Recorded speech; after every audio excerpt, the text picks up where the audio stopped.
मुलाकात है, इसमें डरने की क्या बात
कृष्ण गोविंद हरे मुरारी हे नारायण वासुदेवा पितुमात स्वामी सखा हमारे नारायण वासुदेवा श्री कृष्ण गोविंद हरे मुरारी जय हो हे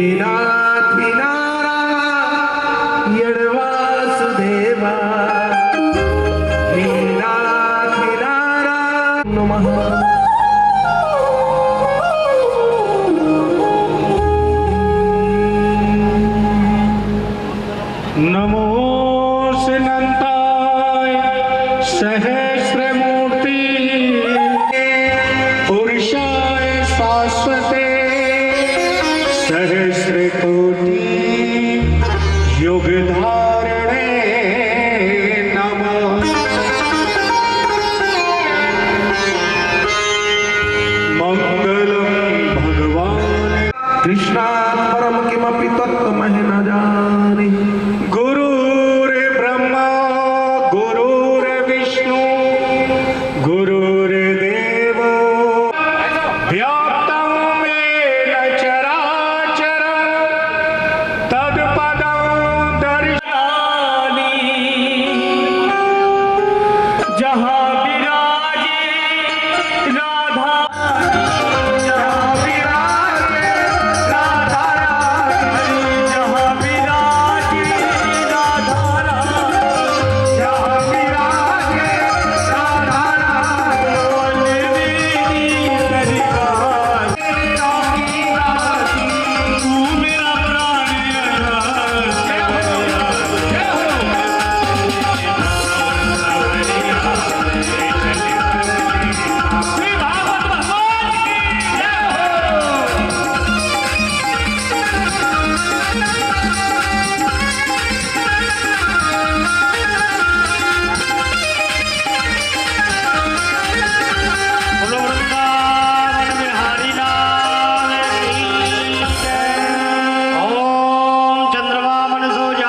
राधा श्रोता द्वादश प्राण आइए कथा श्रवण करने से पहले श्रीमद् भागवत जी की आरती सभी भगवान का ध्यान करते हुए बड़े भाव और श्रद्धा के साथ में महापुराण की श्री भागवत भगवान की है भागवत भगवान की है आरती भागवत भगवान की है आरती पापियों को प्राप्त से ये अमर ग्रंथ ये मुक्ति पंथ ये पंचम वेद निराला नभ ज्योति जगाने वाला ये अमर ग्रंथ ये मुक्ति पंथ ये पंचम वेद निराला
कर्पूरगौरं करुणावतारं संसारसारं भुजगेन्द्रहारं सदा वसन्तं हृदयारविन्दे भवं भवानी सहितं नमामि।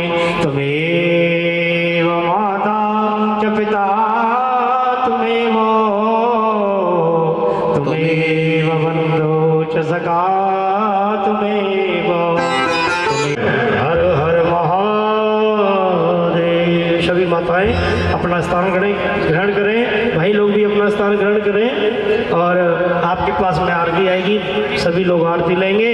और आइए, आज कथा का दूसरा दिन है और महाराज जी के द्वारा आज कथा के द्वितीय दिन में प्रवेश करेंगे। हमारे पंडित जी आरती दें सभी को। हरे राम राम राम हरे हरे कृष्ण कृष्ण कृष्ण हरे हरे हरे हरे राम राम राम हरे।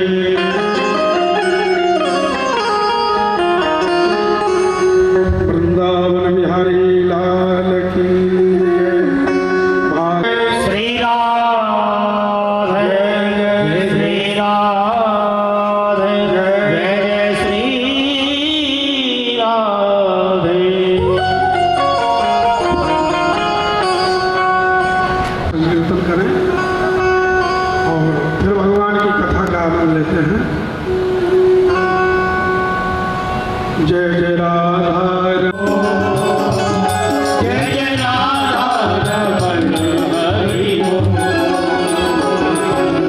जय जय राधा रमण हरि बोल। जय जय राधा रमण हरि बोल। जय जय राधा रमण हरि बोल। जय जय राधा रमण हरि बोल। जय जय राधा रमण हरि बोल। जय जय राधा रमण हरि बोल। जय जय राधा रमण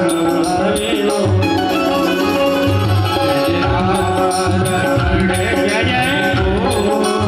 ये बोल जय जय राधा रमण हरि बोल।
क्योंकि इस श्लोक में लिखा है भाग्योदय न बहु जन्म। भाग्य तो उदय होता ही है लेकिन कब? बोले कई जन्मों के पुण्य जब अर्जित हो जाते हैं, जब इकट्ठे होते रहते हैं, तो भाग्योदयन बहुजन्म समर्जते, जब इतने पुण्य इकट्ठे हो जाते हैं और जब उनका उदय होता है, जैसे सूर्यदेव सुबह जब उदय होते हैं तो अंधकार को दूर भगा करके और प्रकाश को प्रदान करते हैं,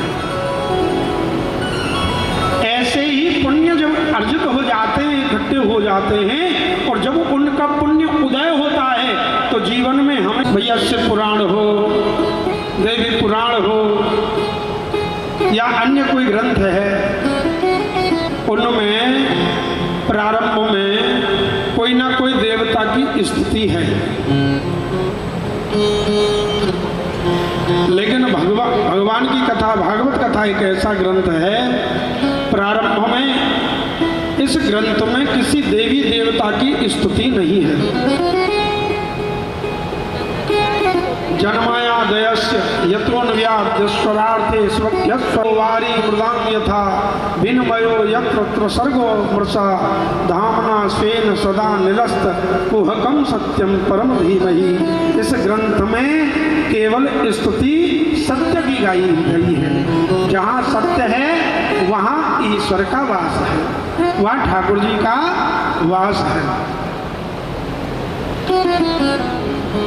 और जहाँ असत्य है, जिस जगह असत्य बोला जाता है, वहाँ परमात्मा स्वयं ठाकुर जी चले जाते हैं, वहाँ से फिर निवास नहीं करते।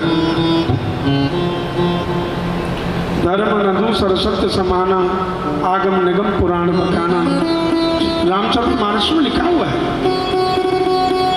धर्म से बढ़कर के कोई, सत्य से बढ़कर के कोई धर्म नहीं होता, और अधर्म नहीं असत्य समपातक पुंजा, असत्य के बराबर कोई पाप नहीं होता। कथा में आया है, धर्म प्रोक्षित के तवोत्र वेद्यम वास्तव मत्र वसतु शिवदम तापत्रयन मूलनम।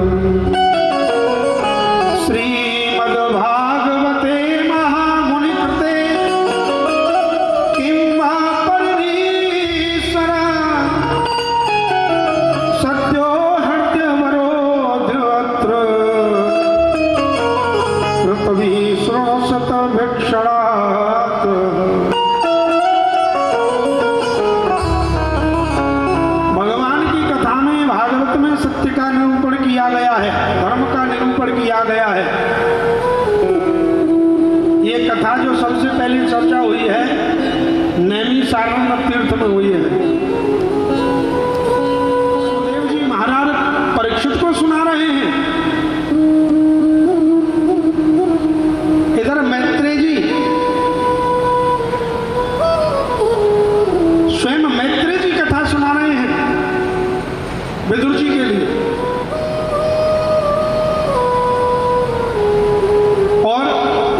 हम आपको सुना रहे हैं, ये कई वक्ताओं के द्वारा कथा चल रही है एक साथ में। हम बीच बीच में कहते रहते हैं, कभी सूत जी कहते हैं, कभी सुखदेव जी कहते हैं, मैत्रेय स्वामी कहते हैं, एक साथ में कई जगह कथा है। महात्माओं ने कहा कि प्रभु एक बात बताइए,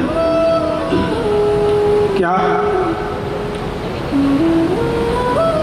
कि किसी न किसी ग्रंथ को रचने वाला कोई होता ही है। कोई भी सांसारिक वस्तु ही क्यों ना हो, उसको प्राप्त करने का एक बिंदु रहता ही है।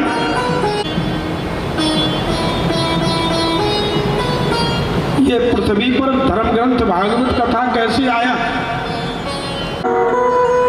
सुमुखादमृत द्रव संयुतम पिबत भागवतम रसमालयम मुहुरहो रसिका भुवि भावुका।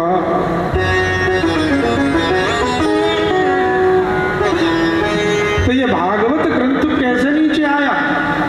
निगम रूपी वृक्ष प्राप्त हुआ, कामधेनु गाय प्राप्त हुई, कौस्तुभ नाम की मणि प्राप्त हुई, देवताओं को अमृत प्राप्त हुआ, इंद्र को ऐरावत हाथी प्राप्त हुआ। तो जो निगम रूपी वृक्ष दे दिया गया और उस निगम रूपी वृक्ष का पका हुआ फल ही भागवत ग्रंथ मानो। ये कोई साधारण वृक्ष का पका हुआ फल नहीं है साहब।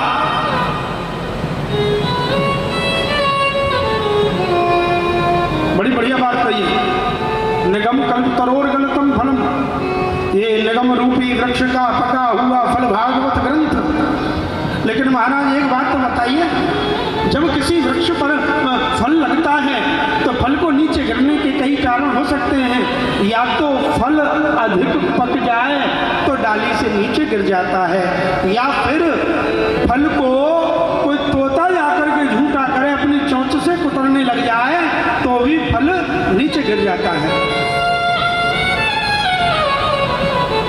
तो भगवान ये ग्रंथ, ये फल कैसे आया? बहुत बढ़िया बात कही।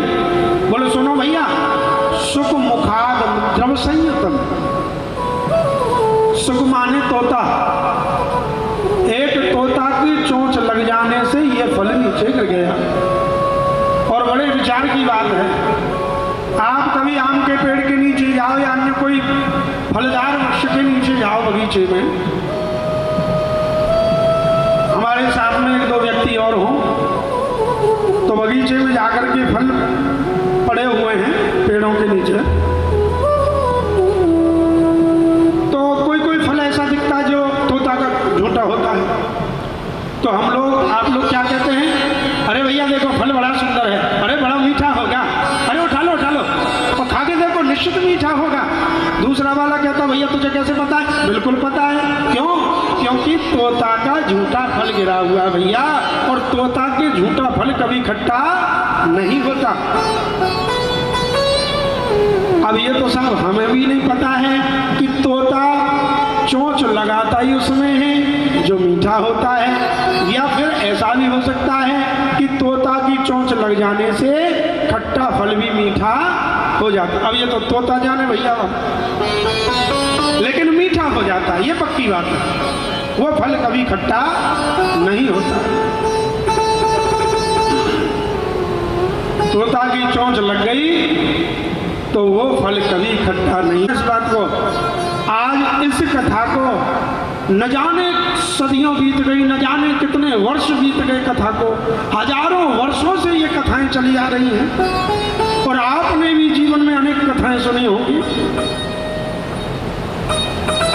लेकिन आप कभी विचार करते हैं इस बात पे कि ये कथा कभी पुरानी नहीं होती?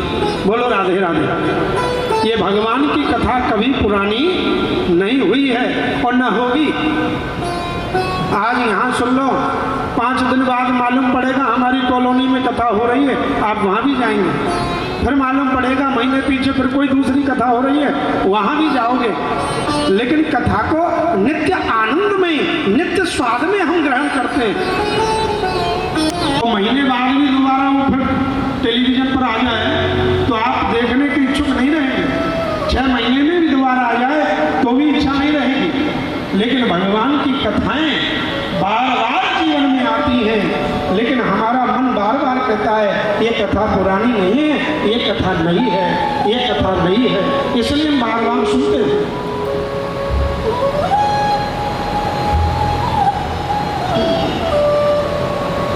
हम स्वयं कथा के आदेश दे सकते हैं, वो बाल सखा भी भगवान को प्रिय है। बोलो राधे राधे।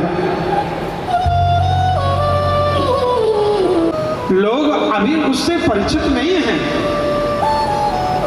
भैया सुख, ओ भैया तोता, मेरा कहना यही है कि तू पृथ्वी पर जन्म लेकर के जा, और जन्म लेकर के जब तू बड़ा हो जाए तो मेरे प्रियतम भगवान श्री कृष्ण की बाल लीलाओं का गुणगान करना, लोगों को कथाएं सुनाना। भगवान की माखन चोरी लीला, गोवर्धन लीला, गोकुल लीला, महाराष्ट्र लीला, सुदामा चरित्र की लीला, ध्रुव जी की लीला, प्रहलाद जी की लीला, सब कथाएं सुना।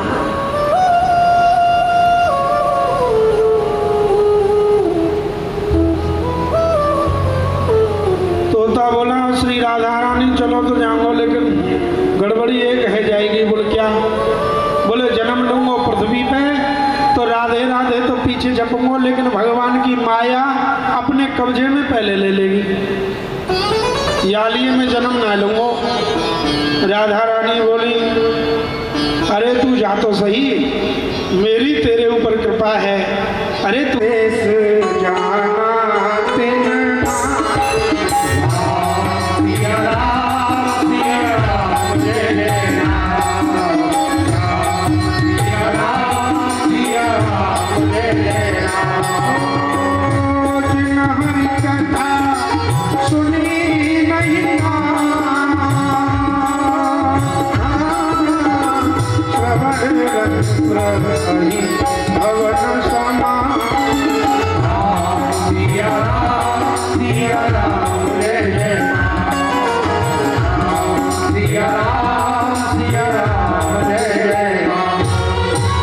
भगवान की कथाओं से मन कभी भरना नहीं चाहिए, क्योंकि रामचरित जो सुन गया हो वो वृंदावन से रुक नहीं सकता। वो वृंदावन बार बार जाता रहेगा। वृंदावन से उसको रोकना भी चाहेंगे तो वो रुकेगा नहीं, वो बार बार वृंदावन में जाता रहेगा और वही राधे राधे गाता रहेगा। अपनी वाणी में अमृत घोल, अपनी वाणी में अमृत घोल रसना राधे राधे बोल रसना। ताली बजाते हुए राधे बोल रसना राधे राधे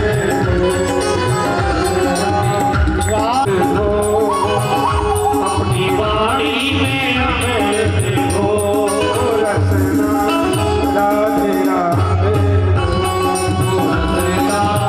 राधे राधे। हरि बोल। रानी की सेवा करें, सभी गाएंगे राधे राधे। एक बार हाथ ऊपर करके कहेंगे राधिका रानी की जय हो।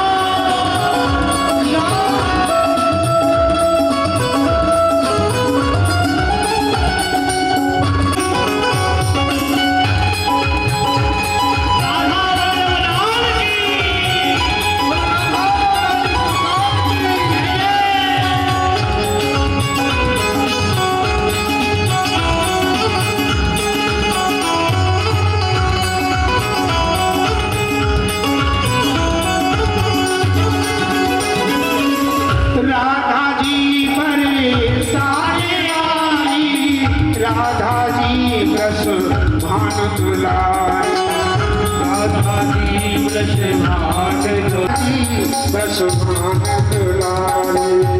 राधा जी ब्रज भाग दुलारी, राधा जी ब्रज भाग दुलारी। और ये दो अक्षर आधार जगत के, दो अक्षर आधार जगत के, दो अक्षर आधार जगत के, दो अक्षर आधार जगत के। और ये अक्षर अनमोल।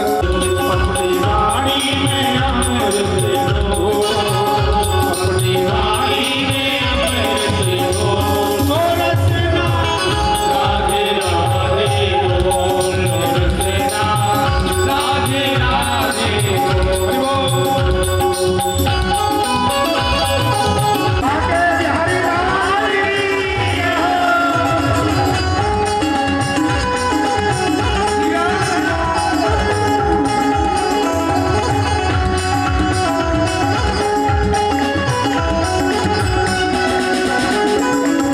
राधा जी महारास रचाए, राधा जी नंदलाल नचाए। राधा जी नंदलाल रचाए, राधा जी नंदलाल रचाए। राधा जी महारास रचाए, राधा जी नंदलाल रचाए, राधा जी नंदलाल रचाए। इस छवि को भर के नयन में, इस छवि को भर के नयन में, इस छवि को भर के नयन में, इस छवि को भर के नयन में। और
मैंने आनो जानो कम कर दियो है। बोले क्यों कम कर दियो भैया? बोले ये दुनिया बड़ी चालाक है। हाँ बात तो सही कह रहे हो, ये सब दुनिया के आगे बैठ जाती है। तो कोप भवन क्या होता है? बोले भैया पहले राजा महाराजा जब महल बनवाते, देवता महल बनवाते, तो हर कक्ष पर कुछ ना कुछ लिखवाते थे।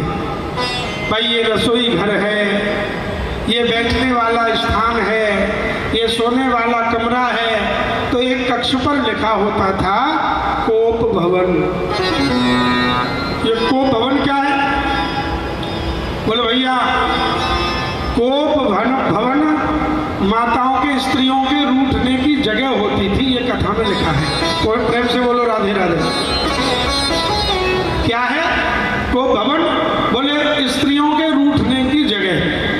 खैर आजकल तो ये नहीं बनाया जाता, अब कोप भवन शायद अब तो है ही नहीं, समाप्त हो गए, हमने तो कहीं देखा ही नहीं। लेकिन एक बात है, बोले आजकल कोप भवन बनता है तो कहाँ बनाया जाता है? अब वही बता रहे हैं, तो अपनी तरफ से कुछ नहीं बता रहे। महिलाएं रूठती पर घर छोड़ के नहीं जाती थी।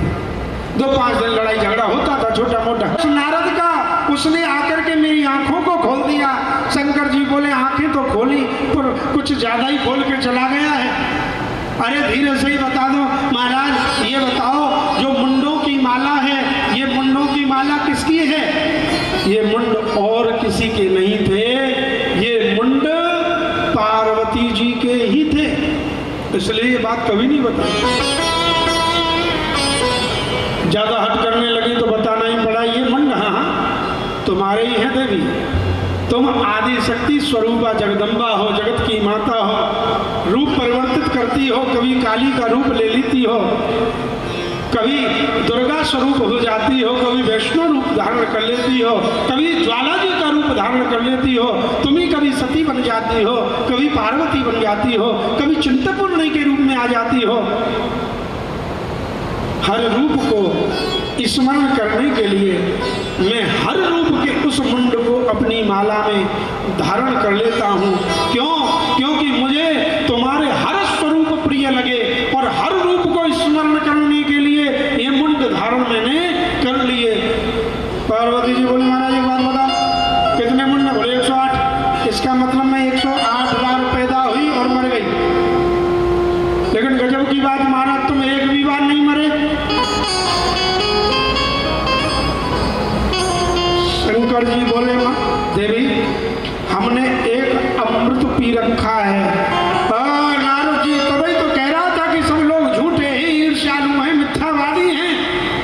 खुद अमृत पी करके बैठ गए, तुम्हें तो मरना नहीं पड़ता, लेकिन हमें बार बार मरना है, बार बार जन्म लेना है। अरे हमारा भी तो आवागमन से छुट्टी कराओ महाराज। बोले पार्वती जी मैंने अमर कथा सुनी है। क्या सुनी है? अमर कथा। मैं भी सुनूंगी महाराज। अमर कथा माने भागवत कथा, और उस कथा को लोग सुन करके मुक्त हो जाए, वो सदगति प्रदान कर। ये कथा सुनते ही सुनते पार्वती जी को नींद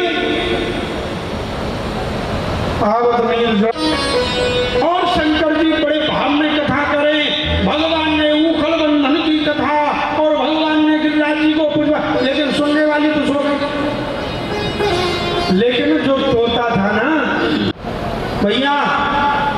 राधा रानी की कृपा से उस तोता ने बीच बीच में हुंकारे।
देखे होंगे।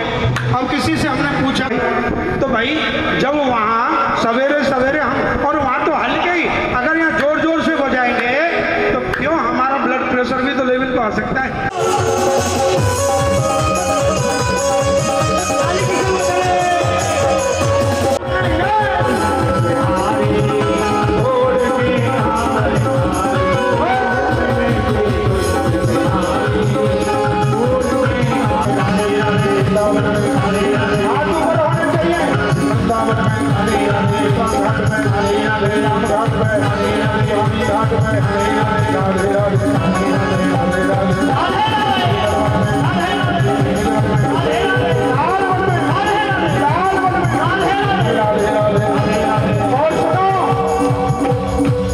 समाज में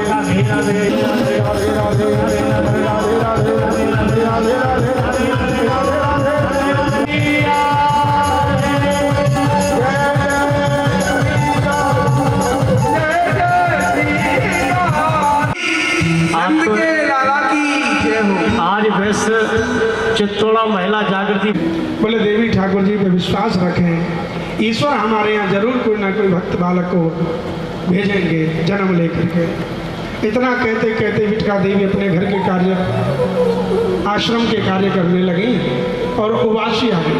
उबासी जैसे आलस्य आता तो मुंह खोल के उबासी लेते ना, तो ऐसा कथा में लिखा है कि वो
मित्र, आज मैं अपनी सेना का सेनापति तुम्हें नियुक्त करता हूँ।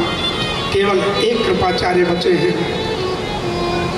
पूरे कक्ष में खून ही खून, और जब शरीर तो पड़े मिल गए, लेकिन शरीर पर सिर नहीं है। अपने पुत्रों को पहचान गई, अरे ये तो मेरे लाल हैं, ये तो पांचों मेरे पुत्र हैं। अरे किसने मार दिया? अरे मेरे बालकों को सोते हुए किसने मार दिया? रोने लगे। पूरा नगर इकट्ठा हो गया, सबको दुख हुआ। अरे राम राम राम, बड़ा बड़ा काम किया किसी ने, बहुत रोए, सब रोए। पांडव भी आ गए। पांडवों में से अर्जुन बोले, द्रौपदी ये नीच कर्म किसने किया? क्रोध में आकर के अर्जुन बोले, देवी ने हत्या करी है तो चाहोगी तो जिंदा जमीन में गाड़ दूंगा, चाहोगी तो उसके शरीर के 5 टुकड़े तलवार से कर दूंगा, चाहोगी तो जिंदा अग्नि में जला दूंगा। द्रौपदी के मन को शांति नहीं मिली, क्योंकि मरे हुए बालक मुझे प्राप्त नहीं होंगे। अर्जुन को मालूम हुआ कि ये नीच कर्म अश्वत्थामा ने किया है। अश्वत्थामा को पकड़ने भागे। अश्वत्थामा गुरु द्रोणाचार्य का पुत्र, उन्होंने अपने ब्रह्मास्त्र का उपयोग किया। ब्रह्मास्त्र को अगर चलाया जाए, धनुष बाण से नाम लेकर के ब्रह्मास्त्र को छोड़ा जाए, जिसके नाम से छोड़ा जाए तो उसको जला के भस्म कर देगा। तो उसने अर्जुन के नाम से जैसे ही छोड़ा, घबरा गया। अर्जुन घबरा गया, भगवान के श्री चरणों में जाकर के बैठ गया। कृष्ण कृष्ण महाभावो भक्ता नामो भयंकर त्वयहमेको दयहमाना पवर्गोऽसि संसृते। भगवान कृष्ण के चरणों में गिर गया, प्रभु मुझे बचा लो, प्रभु मुझे बचा लो। तुम्हारे गुरु की कितनी कृपा। अरे उसको तो ब्रह्मास्त्र चलाना ही सिखाया, लेकिन तुझे चलाने के साथ लौटाना भी सिखाया। अर्जुन, एक ब्रह्मास्त्र का निवारण दूसरा ही ब्रह्मास्त्र है, तुम भी चला दो। ब्रह्मास्त्र को छोड़ा, दोनों ब्रह्मास्त्र आपस में टकरा गए, आकाश में वही समाप्त हो गए। पकड़ लिया अश्वत्थामा को, बालों को पकड़ करके घसीटते हुए अपनी सभा में ले आए। द्रौपदी खड़ी है, आंखों से टप टप करके आंसू टपक रहे हैं। क्यों? क्योंकि जिस माता का एक बालक भी अगर घटना दुर्घटना में मारा जाए तो उस माँ की स्थिति खराब हो जाती है। और जिस माँ के पांच पुत्र एक साथ मारे गए हों, जिनकी मृतक शरीर जिस माँ के सामने पड़े हों, उस माँ की क्या स्थिति रही होगी। अर्जुन बोला कि देवी, मैं तुम्हारे पुत्रों को जीवित तो नहीं कर सकता, लेकिन हाँ, इस हत्यारे को समाप्त करूंगा। मेरी प्रतिज्ञा है कि चाहो तो इसके 5 टुकड़े कर दूंगा, चाहोगी तो जिंदा जमीन में गाड़ दूंगा।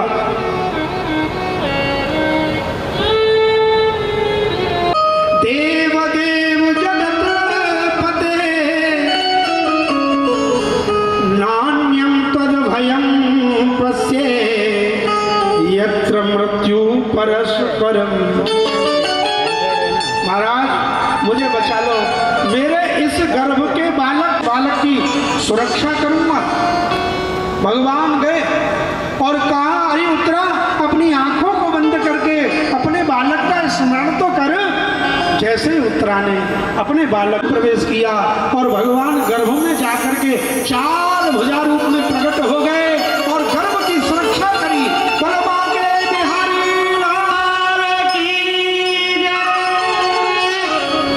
तो भगवान से कुछ ना कुछ मांगा जाता है, मुझसे मांगो ना। बोले कन्हैया, क्या मांगो? बुआ जी, आपने जीवन भर कष्ट देखा है, आज सुख मांग लो। विपत संतो न शश्वत तत्र तत्र जगतो गुरो भवतो दर्शनाम यतस्यात् पुनर्भव दर्शनम।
स्वर्गवास हो जाता है।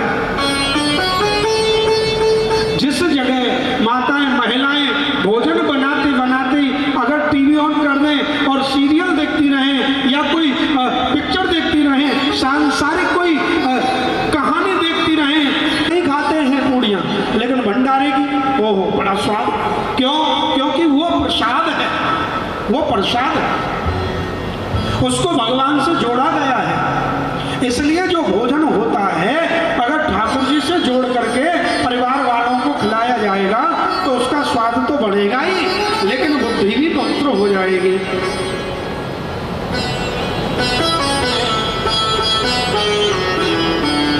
गोपी के घर में एक रिश्तेदार पधारे,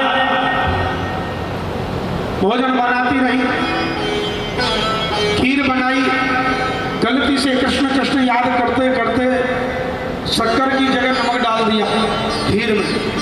खीर कड़वी नहीं हुई, कोई नमक का असर नहीं हुआ, क्योंकि भगवान का रस, भगवान का रस। अच्छा, नमक को क्या कहते हैं? महात्माओं की भाषा में बोलते हैं राम रस। नमक को क्या कहते हैं? राम रस। आप कभी वृंदावन जाओगे या महात्माओं की पंगत में कभी बैठोगे, अगर वहाँ धोने में कोई परोसने वाला नमक ले आएगा तो वो नमक नहीं बोलेगा सत्संग को। बारात भोजन करने बैठ गई तो भोजन करने बैठी तो कोई रसगुल्ला लेकर के आया, कोई मिठाइयाँ लेके आया, कोई सब्जी रायता सब लेके, एक आदमी धोने में नमक भर के ले आया। और वो महात्माओं का गांव सत्संगी सब लोग थे तो उन्होंने नमक नहीं कहा, तो क्या बोले? भैया रामरस, भैया रामरस। तो बाराती जो समझ रहे थे वो थोड़ा सा, हाँ भैया थोड़ा सा रख दो, जिसको आवश्यकता नहीं थी भैया रहने दो। लेकिन एक आदमी ऐसा भी, वो जानता ही नहीं राम रस क्या है। भैया क्या है? बोले राम रस है। तो भले आदमी थोड़ा क्यों रख रहे हो, ये पूरा दोना ही रख दो। राम रस कोई बढ़िया चीज होगी, कोई अच्छी मिठाई बनाई, भैया रख दो, यहीं रख दो, पूरा ही रख दो। उसने भी सोचा नमक ज्यादा खाता होगा इसलिए भैया ले लो, चला गया दोने को रख। उसने क्या किया? अरे भैया इतनी बढ़िया चीज राम रस है, नाम बहुत बढ़िया है, तो अच्छा स्वाद भी होगा। अच्छा, इसमें पानी मिला करके घोल बना के पी जाता हूँ। उसने पानी डाला, ऐसे उंगली से घोला, राम रस है, रसीला स्वाद होगा। जैसे ही पिया, ओ पूरे कड़वाहट, जीभ में कड़वाहट, ओ पूरे मुंह का स्वाद बिगड़ गया। इतने में दूसरा दोना लेके फिर वही परोसने आ गया, राम रस राम रस। भैया हाँ इधर आओ, हाँ क्या बात है? एक छोटी सी शिकायत थी। क्या? बोले तुम्हारा हलवाई ठीक नहीं है। बोले क्यों? राम रस बनाया, उससे कह देना राम रस में नमक ज्यादा डाल दिया है। और उसको यह पता नहीं है कि वो राम रस ही नमक है। तो महात्माओं की भाषा में क्या बोलते हैं? राम रस। अच्छा, मिर्ची को क्या कहते हैं मालूम है आपको?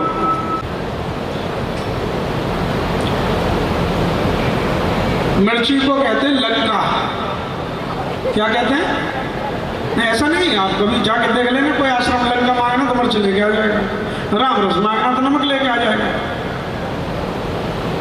और हरी मिर्च चाहिए तो उसको महात्मा लोग कहते हैं खड़ी लंका।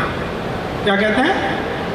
लाल मिर्च को लंका, हरी मिर्च को खड़ी लंका, और नमक को राम रस। ये नहीं है कि मैं ऐसे बता रहा हूँ कि जानकारी कर लेना। बोलो राधे राधे। तो भैया आज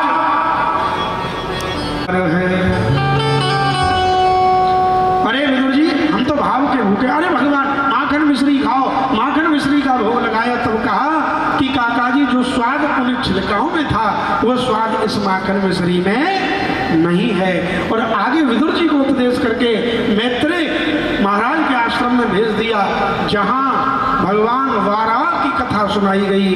भगवान के दो पार्षद जय और विजय सनत कुमारों के श्राप से ये दोनों ही 3 राक्षस योनियों में आए थे। तो कश्यप की पत्नी दिति के गर्भ से हिरणाक्ष और हिरणाकश्यप पैदा हुए, और हिरणाक्ष को मारने के लिए स्वयं वाराह भगवान प्रकट हो गए। बोलो वाराह।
मैया भी समझ गई कि ये कोई साधारण बाबा जी नहीं है, ये तो भगवान है। पिलाया आंचल से, पिलाया आंचल से, दौड़ी दौड़ी तीनों आई, दौड़ी दौड़ी तीनों आई, आंसू बहावे आंखन से, भाई आंसू बहावे आंखन से, भाई आंसू बहावे आंखन से। ओ महाराज, तीनों की तीनों देवियां आ गई, मैया के चरणों में गिर गई। मैया, हमारे पतियों को वापस कर दो, हमारे पतियों को वापस कर दो। हैं कहीं बदल जाए पति देवता, पहचान में तो नहीं आ रहे, छोटे छोटे हैं। इनको अब तुम बड़ा बना दो, हाथ जोड़ कर बोली है, भाई हाथ जोड़ कर बोली है, भाई हाथ जोड़ कर बोली है। और तीनों देवी चरण पर गई, तीनों देवी चरण पर गई, आगे कर गई भोली है, भाई आगे कर गई होली है, भाई आगे कर गई होली है। अनुसुईया ने सुमिरन किया, अनुसुईया ने सुमरन किया, अनुसुईया ने सुमिरन किया, पतिव्रत धर्म निभाया है, भाई पतिव्रत धर्म निभाया है, पतिव्रत धर्म निभाया है। और गंगा जल के छींटा मारे, गंगा जल के छींटा मारे, देवों को बड़ा बनाया है, देवों को बड़ा बनाया है, देवों को बड़ा बनाया है, देवों को बड़ा बनाया है। और महाराज, तीनों तीनों देवियां अपने पतियों को लेके भाग गई और नारद जी से कहा, खबरदार जो हमारे घर में आया तभी गड़बड़ी कर दी, फंसा दिया हम। जो रुचि प्रजापति के साथ में ब्याही गई, उनके यहाँ यज्ञ नारायण भगवान का अवतार हुआ। बोले यज्ञ नारायण भगवान की जय। और प्रसूति नाम की कन्या दक्ष प्रजापति के साथ ब्याही गई। इन्हीं के यहाँ पार्वती जी सती रूप में आई थी और सती जी का विवाह हुआ था भोले बाबा के साथ। और सती जी एक बार बिना बुलाए अपने माता पिता के यहाँ चली गई थी। क्यों? एक बार क्या हुआ देखो, सभी देवताओं की सभा, महात्माओं की सभा इकट्ठी थी और वही अधिकार नहीं दूंगा। उसी दिन से शंकर जी से समझो नाता ही तोड़ दिया। लेकिन एक बार इसी ने अपने यहाँ यज्ञ का आयोजन किया, सब देवताओं को बुलाया, लेकिन शंकर जी को न्योता नहीं दिया।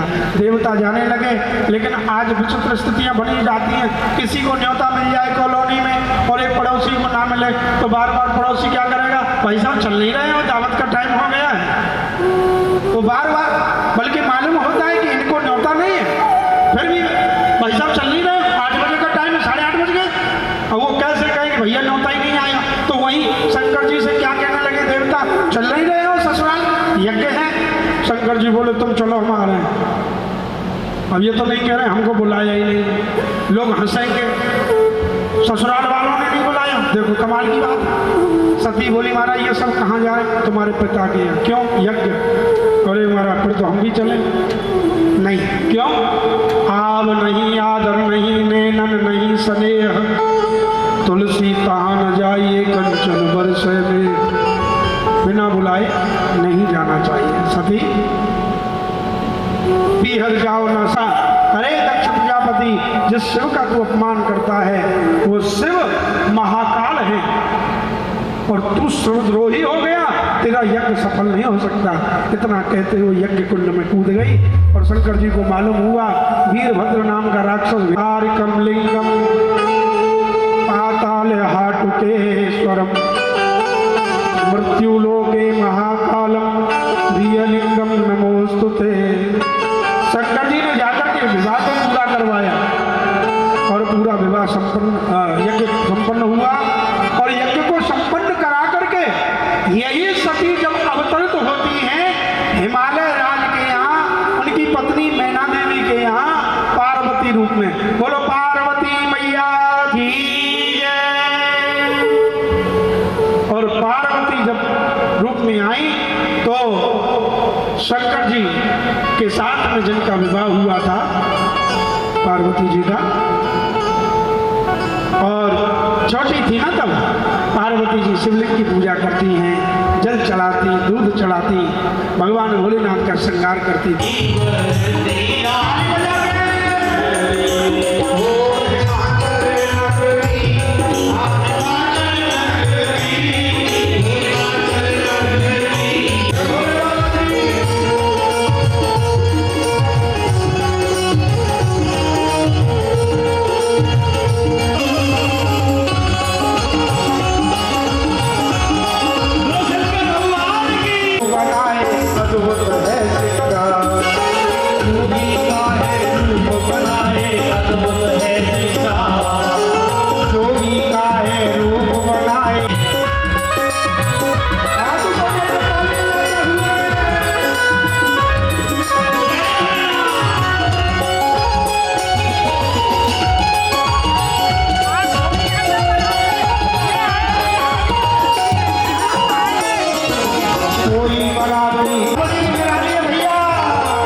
स्वस्ति नस्ताख्यो हरिष्ठनयमि स्वस्ति नो बृहस्पतिर्दधातु मंगलम भगवान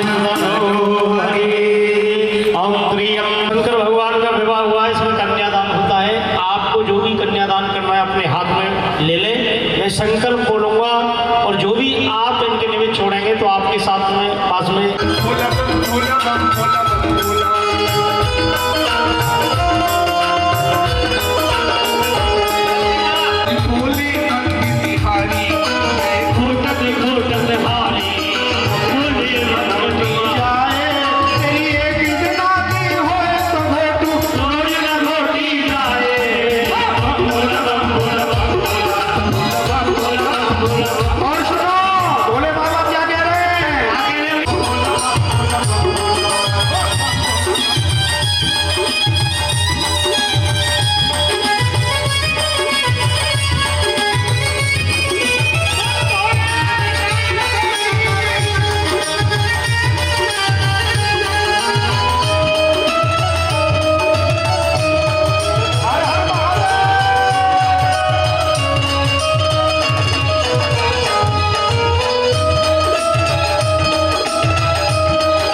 ये बालक आया है। और सभी भगवान के चरणों में प्रणाम करें और बालाजी से प्रार्थना करें, हे बालाजी महाराज हमारे घर में, हमारे परिवार में हमेशा सुख शांति बनी रहे और बालाजी की और जो भी कल 5